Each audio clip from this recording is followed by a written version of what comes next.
Swedish way of saying it. Havreflarn, super easy cookie to make in just one pot. And goes in the oven at 395. Oven's on. We're gonna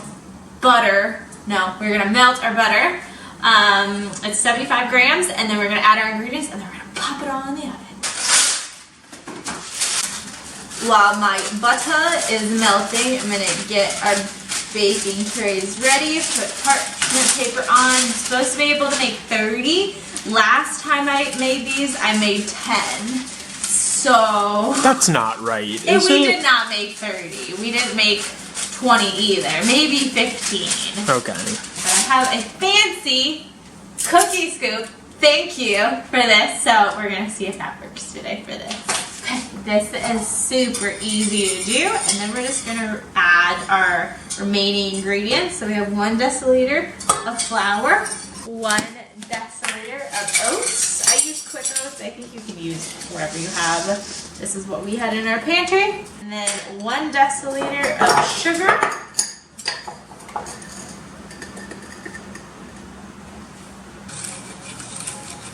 Now this looks gross, and the color looks gross when you get ready to put it in the oven. But once it comes out, it has this like really nice color on it. So 2 måtsked or tablespoons of heavy whipping cream or milk. In Sweden, they have something that they just called light syrup. I couldn't really find the translation to that.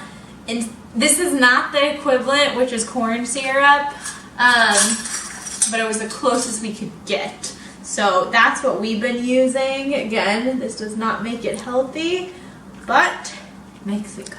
So 2 of those. We want these to rise just a little bit in the oven, not a lot, because again, they're crisps. So we're gonna put 1/4 of a teaspoon of baking powder. This is 1/8, so I'm gonna do 2 of those. And that's literally all you have to do. I think that's blended. And we're gonna start, so we're supposed to be able to make 30. See how that's spreading already? It's probably too big. Hold on, I'll do it a little smaller. You don't want them to touch necessarily. We didn't get to 30. We got to 20, so close enough. They'll probably spread a little, but it's fine. Oven for 5 minutes. That's super quick. Don't spread. They were in there for maybe 6 or 7 minutes. Super fast. So see how that nice color turned out? I'm gonna let them cool for just like a hot minute. And they look pretty. It's just not your traditional oat cookie. You know what I mean? Before I introduce you to these, have you ever had an oat cookie like this? This is not your I don't think so. Store-bought oatmeal raisin cookie. You know what I'm saying? And these, I'm not sure I have the best basis to judge compared to other ones.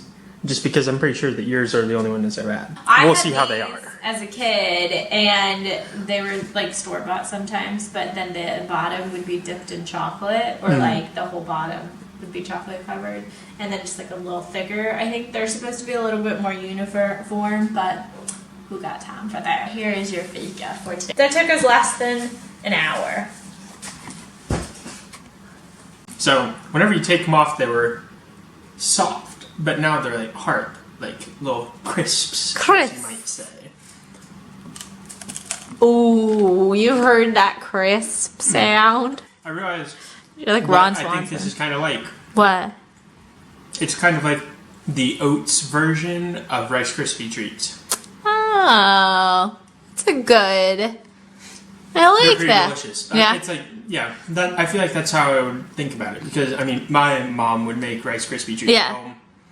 And if I'm remembering correctly, that involved a lot of butter. You did. This is, 75 grams. Not too bad. We made worse. But these are pretty good. Yeah. I like these. Bake 16. We have a bit to go. We out.